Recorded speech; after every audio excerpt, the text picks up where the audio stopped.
Muchísimas bendiciones del Señor. Yo soy Aracelis. Sean todos bienvenidos una vez más a nuestra serie de enseñanza bajo el tema Llegó el tiempo de vestirnos con toda la armadura de Dios, porque estamos en tiempos difíciles, en tiempos peligrosos. Estoy usando como base Efesios capítulo 6. Vístanse con toda la armadura de Dios y con todas, porque si nos falta una de ellas, pues estaríamos como desnudos. Vamos a continuar con el tema de la justicia, el arma número 2. Vístanse con la coraza de justicia. Y vamos a entrar en el tema porque estuvimos hablando de lo que era la justicia la semana pasada, terminamos el viernes.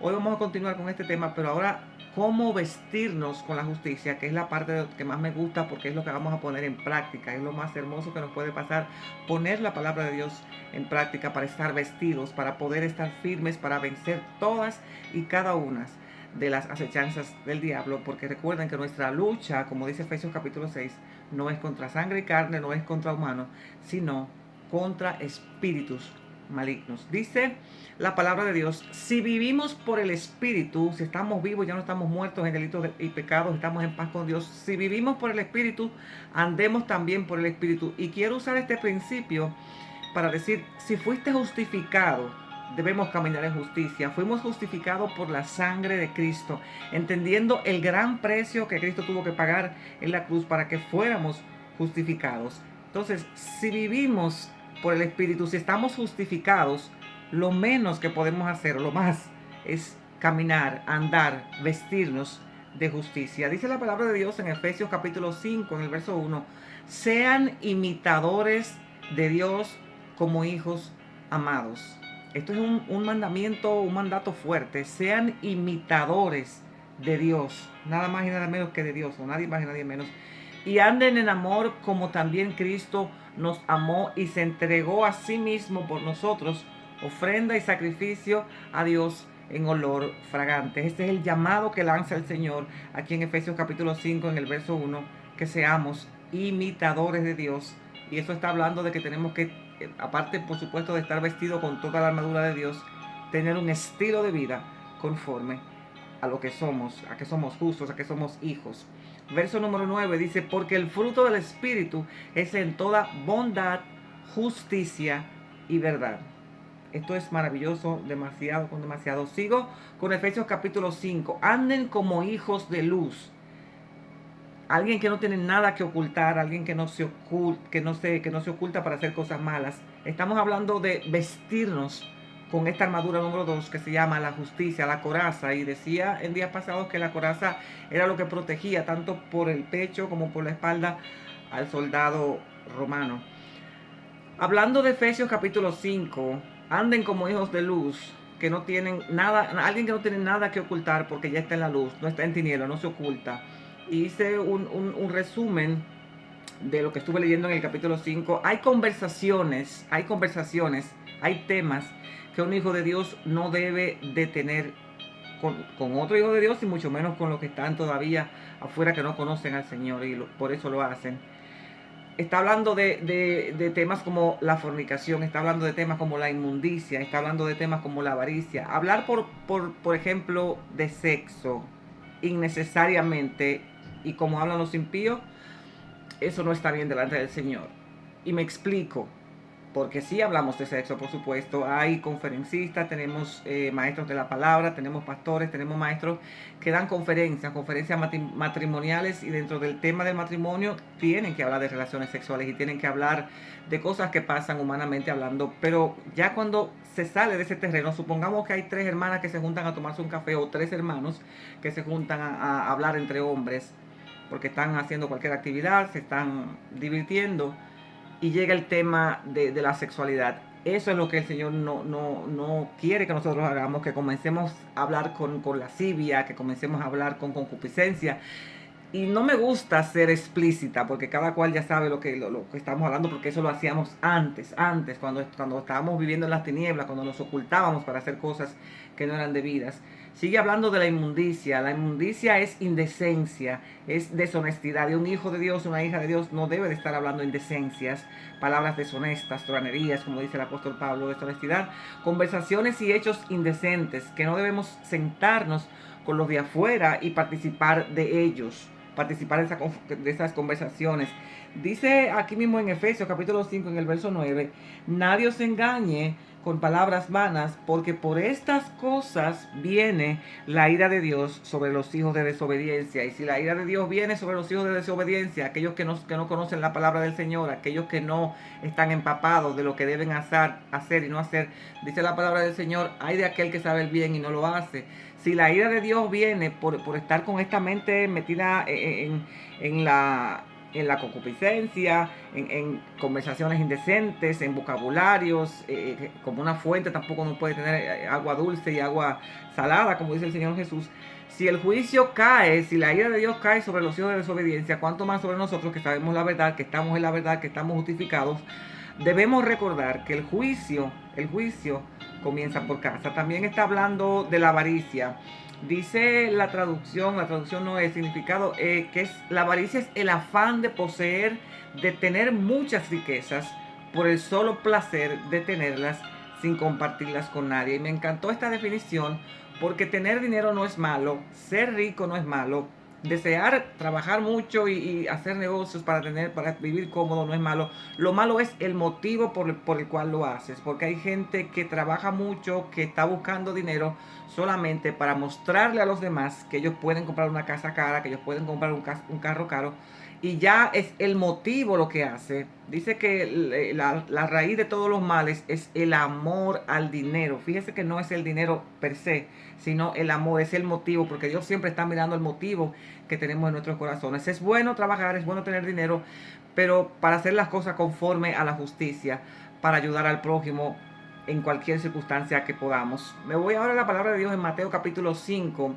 Mateo capítulo 5, si lo sabes o si no, 6 y 7 es el sermón del monte, la manera magistral en que el Señor Jesús se sentó y enseñó cosas maravillosas. Si queremos andar conforme a la justicia, conforme a lo que somos, hijos de Dios nuevamente, conforme a lo que somos, si queremos vestirnos con la coraza de justicia, debemos leer y aprendernos, si posible sentarnos a los pies de un maestro para estudiar este capítulo 5, 6 y 7 de Mateo, que es maravilloso y siempre está en concordancia con los demás evangelios, Mateo, Marco, Lucas y Juan.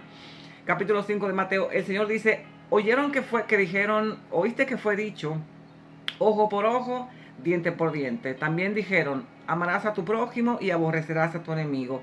Eso lo hacen los de afuera, los que no conocen al Señor, los que están todavía en tinieblas. Pero una persona que está vestida con la coraza de justicia, una persona que es justo, que está santificado, el Señor dice, pero yo os digo, vístanse con la justicia y amen a sus enemigos, bendigan a los que los maldicen, para que sean hijos de vuestro Padre que está en los cielos, para que sean hijos de vuestro Padre, para que sean imitadores también de vuestro Padre, es lo que quiere decir, recordando que hemos sido justificados, que Él perdonó todos nuestros pecados y nos reconcilió consigo mismo, dándonos el lugar de hijo que habíamos perdido. Andemos en justicia como hijos que somos. Aleluya. Y termina diciendo el capítulo 5 de Mateo, sean perfectos. El Señor Jesús se va a la cima y dice, sean perfectos como vuestro Padre que está en los cielos es perfecto. Vestirse con toda la armadura de Dios es una bendición. Vamos a estar firmes, vamos a estar siempre por encima de cualquier adversidad, de cualquier mala circunstancia que venga a nuestras vidas, sobre todo en este tiempo, porque es necesario. Llegó el tiempo, señores, de que estemos vestidos con toda la armadura de Dios. Y otra vez quiero invitar a cada persona que no conoce al Señor Yeshua, que no le ha recibido, que no es cristiano, que no lo recibes de tu corazón. Te invito a que recibas el plan de salvación para que vengas a conocer todas estas armaduras, pero no solamente a conocerlas, sino a vestirte con todas ellas, para que tú también, hombre que me estás viendo, mujer que me estás viendo, pues estés vestido y estés por encima de todas las circunstancias, porque vas a estar vestida con toda la armadura de Dios, y ahí no hay fallas. Debemos estar vestidos con toda la armadura porque nos van a maldecir. En el mundo van a tener aflicciones, nos van a maldecir, nos van a traicionar en cualquier momento de tu vida. Si todavía nadie te ha maldecido, pues te puede pasar. Si no te han traicionado, te puede pasar. Nos van a odiar sin causa. A veces nos van a calumniar, nos van a robar y no podemos devolver mal por mal, diente por diente y ojo por ojo.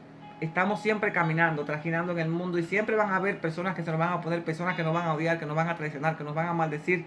Pero ahí es justamente cuando alguien que está vestido con la coraza de justicia se pone por encima de esa circunstancia y perdona y restaura y no paga mal por mal. Vestirse de justicia es dar lo mismo que recibiste. Por eso el Señor Jesús dijo, dad de gracia lo que de gracia recibiste. Te amaron primero, te perdonaron todos tus pecados, todos nuestros pecados. Escuche bien, todos nuestros pecados. Alguien dijo, ama tanto, y esta frase me encanta, ama tanto, tanto, hasta que te pregunten por qué. Esta frase es maravillosa, me encantó, me sacudió. Ama tanto, si tú dices que eres cristiano, que eres imitador de Dios, que está vestido con toda la armadura de Dios, con esta armadura de justicia, que está caminando, viviendo, vestido, vestida de justicia, ama tanto hasta que te pregunten por qué. Y también quiero decir, perdona tanto cuando te ofendan, cuando te maltraten, cuando hablen mal de ti. Perdónalos de corazón. No como los fariseos, que eran el sepulcro blanqueado, como decía el Señor Yeshua, por fuera muy lindo, con flores, pero por dentro con gusanos y podridos. Perdona tanto, camina tanto en justicia que tengan que preguntarte por qué lo haces. Y es que ese va a ser el método, esa va a ser la excusa que va a usar Dios para convencer a cualquier persona que no ha venido a los pies de Cristo de pecado a través del Espíritu Santo. Cuando vean tu comportamiento, cuando vean que estés vestido con justicia, cuando vean que perdones, porque a ti te perdonaron todos los pecados, porque Dios te perdonó tanto. Y es como dice la oración del Padre Nuestro, perdona nuestras ofensas. Le estamos diciendo a Dios, perdona nuestras ofensas, así como nosotros pagamos diente por diente y ojo por ojo. No, dice así como nosotros perdonamos a los que nos ofenden, porque el que mucho se le perdona, mucho ama, como aquella mujer que se arrodilló a los pies del Señor Jesús con aquel perfume y besó sus pies, y el Señor Jesús le llamó la atención a Simón, que lo había invitado porque él la estaba juzgando, porque ella era una pecadora. Y todos conocen la historia de que el Señor Jesús le dijo a Simón, Simón, al que mucho se le perdona, mucho ama, y a nosotros, los que ya hemos venido, los que ya hemos recibido al Señor Yeshua, y por eso también invito a cada persona que reciba al Señor, que reciba el plan de salvación, porque Dios nos perdonó todos nuestros pecados, nos restauró nuevamente nuestra posición de hijo, nos dio salvación, puso su Santo Espíritu, estamos completos en Cristo. Entonces, cosas pequeñas, todo lo demás es pequeño, todo lo demás se puede perdonar, porque si Dios no perdonó todos los pecados, uno tenemos más que otro, pero el estado de pecado es lo que se está refiriendo. No es que haya robado o no, haya hablado mentira o no, sino que había un estado de pecado que era tan fuerte por causa del pecado, valga la redundancia, que estábamos separados. Dice que por cuanto todos pecaron estaban destituidos de la gloria de Dios. Entonces, si Dios nos perdonó a nosotros, ¿por qué no perdonar a aquel que nos hizo, que nos insultó, son pequeñeces comparado con la salvación tan grande? Y estoy hablando de la vida eterna que Dios hizo con nosotros, que mandó a Yeshua a morir en un madero para que tú y yo tengamos redención, tengamos vida eterna y el perdón de todos nuestros pecados. Amar a Dios es igual a obedecerlo, pero para obedecer es necesario sufrir, y esa es la parte donde no todos quieren llegar. Dice la palabra de Dios en Hebreos capítulo 5, en el verso 8, y aunque era hijo, por lo que padeció, aprendió la obediencia, refiriéndose a Yeshua, al Señor Jesús. Aunque era hijo, por lo que padeció, aprendió la obediencia. El Señor Jesús, Yeshua, él sabía lo que era la obediencia, pero nunca había obedecido, porque el Padre decía la palabra, Él es la palabra, el verbo, y el que se mandaba corriendo a hacer lo que decía el Padre, que decía la palabra Yeshua, que decía el verbo, era el Espíritu Santo. El Señor Jesús sabía lo que era la obediencia, pero nunca obedeció, y para obedecer, se dio cuenta y tuvo que pasar por padecimiento. Pasa de mí esta copa, no me quiero beber este trago amargo, no quiero ir a la cruz, pero si es necesario hacerlo, yo voy a hacerlo, que no se haga mi voluntad, sino la tuya. Y esa es la mentalidad, como dice el apóstol Pablo, es a eso a lo que debemos mirar, de estar en esa disposición de no hacer nuestra voluntad, porque si queremos hacer la voluntad de Dios, tenemos que sufrir, viene sufrimiento para la obediencia. El amor se traduce como obediencia en Dios. Vestidos con la coraza de justicia. Continuamos con este tema mañana. Hoy terminamos con el arma número 2, que fue la justicia. Mañana continuamos, porque hay que vestirse con toda la armadura de Dios. Que Dios te bendiga, que Dios te guarde. Mañana continuamos con este tema y comenzamos con el arma número 3, que es el Evangelio. Bendiciones del Señor. Nos vemos mañana.